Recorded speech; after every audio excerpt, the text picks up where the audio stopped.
Hi friends, welcome to the my channel. ఆ ఈశ్వరుని ప్రసన్నం చేసుకోవడము చాలా సులభము అన్న విషయం యుగ యుగాలుగా అందరికీ తెలిసిన విషయమే. ఎంతో మంది రాక్షసులను లోక కళ్యాణార్థము నిర్జించిన ఆయన తనను దర్శనం చేసుకున్న ఎంతో మంది రాక్షసులపైన కూడా వరాల జల్లు కురిపించాడు. భక్త పాలనలో ఆయనను మించిన వారు లేరు. అందుకే ఆయన సకల లోకాలకు ఐశ్వర్యాన్ని ప్రసాదించే ఈశ్వరుడు అయ్యాడు. ఓ మహాభక్తుడి తపస్సుకు మెచ్చి శ్రీకాకుళం జిల్లా టెక్కలి మండలము రాయివలస గ్రామంలో స్వయంభూగా వెలిసిన స్వామి మల్లికార్జునుడిగా పూజలందుకుంటూ సేవించవచ్చిన భక్తులపై అపారమైన కరుణను కురిపిస్తూ ఉన్నాడు ఎండల మల్లికార్జున స్వామి. ఈ పేరులోనే ఈ ఆలయ ప్రత్యేకత స్పష్టంగా కనబడుతూ ఉంది. 7 లోకాలకు ఏలిక అయిన పరమేశ్వరుడు ఎండకు ఎండుతూ వానకు తడుస్తూ ఇక్కడ ఆలయం లేకుండా ఎందుకు ఉన్నాడు అని తెలుసుకోవాలి అంటే, ఈ విషయాన్ని తెలుసుకోవాలి అంటే ఈ ఆలయ ప్రత్యేకతను తెలుసుకోవాల్సిందే. ఓకే, మరి మీరు మాత్రం వీడియో చివరిదాకా చూడండి. అలాగే నచ్చితే లైక్ చేయండి, షేర్ చేయండి, కామెంట్ చేయండి. మరిన్ని అప్డేట్స్ కోసం మన ఛానల్ సబ్స్క్రైబ్ చేసుకోండి.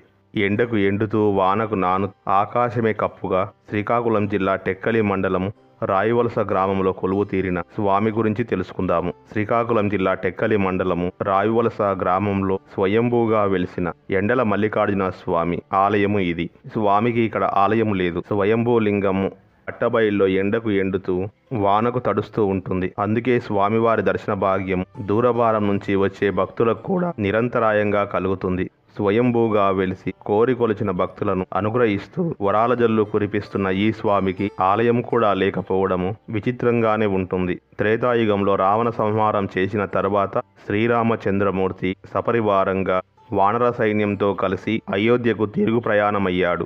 మార్గ మధ్యంలో కాస్త విశ్రాంతి తీసుకునేందుకు ఇక్కడ విశ్రమించాడు. నాడు వానర సైన్యంలో సుసేనుడు అనే వైద్యుడు ఉన్నాడు.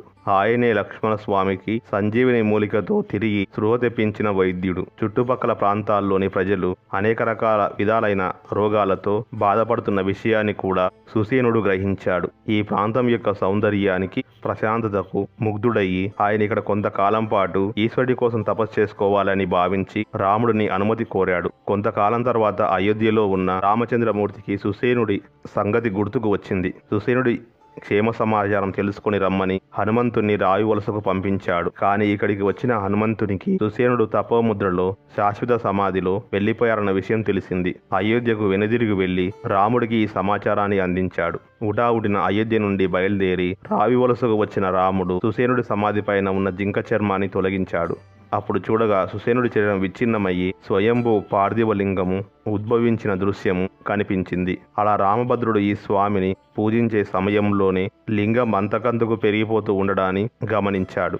అలా పెరిగిపోతూ ఉన్న లింగానికి ఆలయాన్ని నిర్మించడము అసాధ్యము అని గ్రహించి స్వామికి మల్లికార్జున స్వామి అన్న నామకరణం చేసి స్వామివారి ఆనతి తీసుకుని తిరిగి అయోధ్యకు వెళ్లిపోయాడు. అప్పటి నుంచి ఈ మల్లికార్జున స్వామి ఎండకు ఎండుతూ వానకు నానుతూ ఎండల మల్లికార్జునుడిగా ప్రసిద్ధి పొందాడు. ఇది త్రేతాయుగం నాటి కథ. రావివలస గ్రామంలో స్వయంభూ లింగరూపుడు అయి వెలిసిన మల్లికార్జున స్వామికి ఆలయాన్ని నిర్మించడం సాక్షాత్తు విష్ణు అవతారమైన రామభద్రుడికే సాధ్యం కాలేదు. అందుకే ఆయన ఈ స్వామిని ఇలాగే ఉండనిచ్చి అయోధ్యకు వెళ్లిపోయాడు. కానీ కలియుగంలో ఒడిశా సంస్థానాధీశుడైన టెక్కలి రాజా జగద్దేవ్ మల్లికార్జున స్వామి ఇలా ఆలయం లేకుండా ఉండడాన్ని జీర్ణించుకోలేకపోయాడు. ఎలాగైనా సరే స్వామివారికి ఆలయాన్ని నిర్మించాలి అన్న సంకల్పం చేసి దానికి సంబంధించి కృషి కూడా మొదలుపెట్టారు. కానీ విచిత్రంగా మల్లికార్జున స్వామికి ఆలయాన్ని నిర్మించడానికి ఆయన చేసిన ప్రయత్నాలు వృధా అయ్యాయి. యుగాల నాటి చరిత్ర కలిగిన ఈ మల్లికార్జున స్వామికి ఆలయాన్ని నిర్మించేందుకు టెక్కలి రాజా హరిచందన్ గట్టి ప్రయత్నాలే చేశారు. కానీ ఎంతకు ఆయన ప్రయత్నాలు ఫలించలేదు. ఎందుకంటే అనేక విధాలైన రోగాలతో బాధపడుతున్న చుట్టుపక్కల ప్రజలందరూ పూర్తి స్థాయిలో ఆరోగ్యంగా ఉండాలి అన్న వానర సైన్యంలో వైద్యుడైన సుసేనుడి నాటి సంకల్పాన్ని నెరవేర్చేందుకు స్వామి ఇలా ఆలయం లేకుండా బట్టబయల్లోనే ఉండడానికి నిర్ధారించుకున్నారు. స్వామి చుట్టుపక్కల ప్రజల కోసము తాను ఉద్భవించిన నాటి నుంచి ఈనాటి వరకు ఎండకు ఎండుతూ వానకు తడుస్తూ ఇక్కడే ఉండిపోయాడు. అయితే అత్యంత భక్తితో ఈ ఆలయం చుట్టూ కట్టిన గోడలు కూలిపోయాయి. టెక్కలి రాజావారు పట్టు ఇడవకుండా 3 రోజుల పాటు మళ్లీ ప్రయత్నించారు. 4వ రోజున స్వామిని మరీ ప్రార్థించి ఆలయం కోసం గోడలు కట్టించి సంస్థానానికి తిరిగి వెళ్లారు. కానీ 4వ రోజున కట్టిన గోడలు కూడా కూలిపోయాయి. మరుసటి రోజు స్వామివారు టెక్కలి రాజాకు కలలో కనిపించి తన పరమభక్తుడైన సుసేనుడి సంకల్పాన్ని గౌరవించి తన లింగం మీద గాలి పారినంత మేర చుట్టుపక్కల ఉన్న ప్రజలందరికీ ఆయురారోగ్య ఐశ్వర్యాలను ప్రసాదించాలన్న సంకల్పంతోనే తాను ఇలా ఆలయం లేకుండా ఆకాశమే పైకప్పుగా ఉండడానికి నిర్ణయించుకున్నాను అని తెలిపారు. స్వామివారి నిర్ణయం గురించి తెలుసుకున్న రాజావారు ఇక్కడ ఆలయాన్ని నిర్మించాలి అన్న ఆలోచనను విరమించుకున్నారు. ఇప్పటికీ కూడా ఈ లింగానికి ప్రతి ఏటా ధాన్యపు గింజ పరిణామంలో ఎత్తు చుట్టుకొలత రెండూ కూడా పెరుగుతూ ఉంటాయి.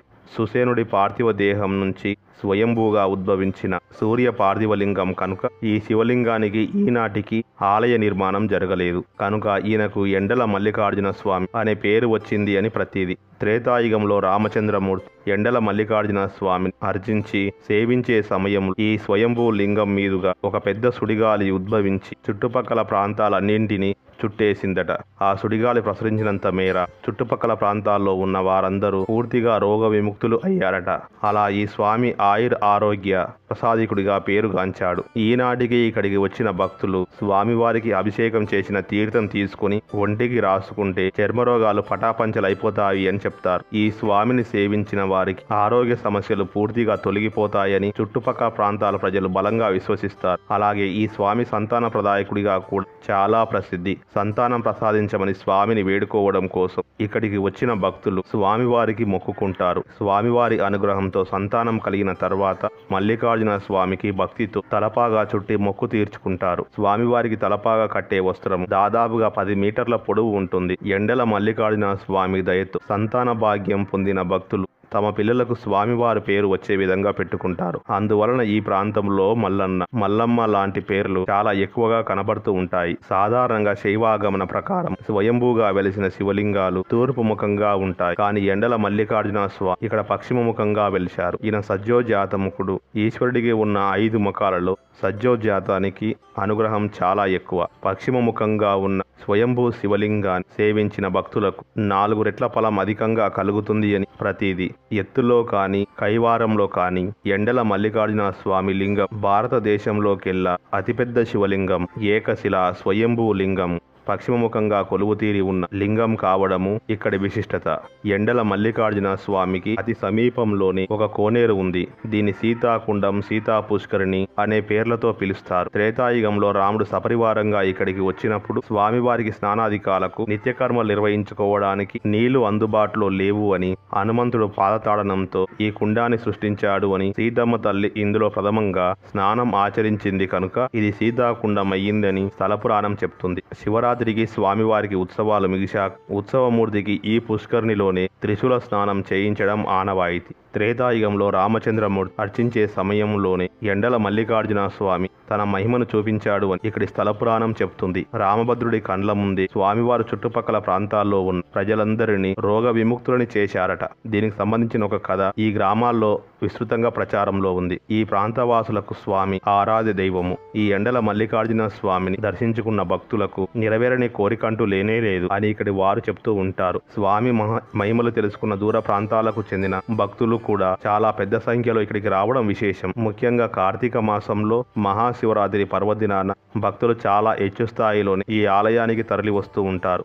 అయితే జ్యేష్ఠ శుద్ధ పంచమికి స్వామివారికి వైభవంగా కళ్యాణోత్సవం జరుగుతుంది. స్వామివారి అమ్మవారి ఉత్సవ విగ్రహాలకు కళ్యాణోత్సవాన్ని జరిపించి రంగరంగ వైభవంగా ఊరేగింపు రథోత్సవం నిర్వహిస్తారు. అమ్మలుగన్న అమ్మ ఇక్కడ బ్రహ్మరాంబిక అంబగా కొలువు తీరి ఉంది. శైవాగమన ప్రకారము స్వామివారికి ఈ క్షేత్రంలో నిత్య పూజలు, సేవలు, కైంకర్యాలు జరుగుతాయి. స్వామివారికి ఆలయం నిర్మించడం సాధ్యం కాదు కనుక చుట్టూ కొత్తగా ప్రాకార మండపాన్ని నిర్మించారు.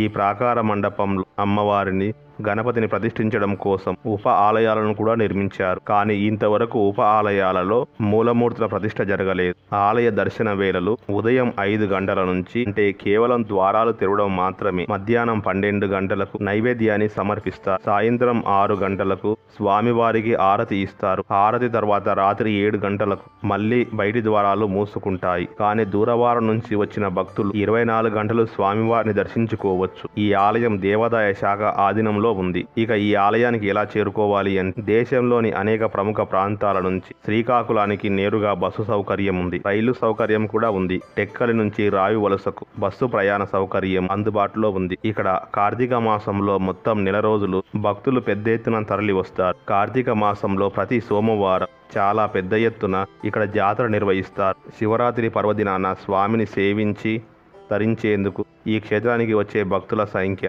లెక్కించడానికి కూడా సాధ్యం కానంతగా ఉంటుంది. ఓకే, మరి ఇవి యెండల మల్లికార్జున స్వామి ఆలయ విశేషాలు. వీడియోని లైక్ చేయండి, షేర్ చేయండి, కామెంట్ చేయండి. మరిన్ని అప్డేట్స్ కోసం మన ఛానల్ని సబ్స్క్రైబ్ చేసుకోండి.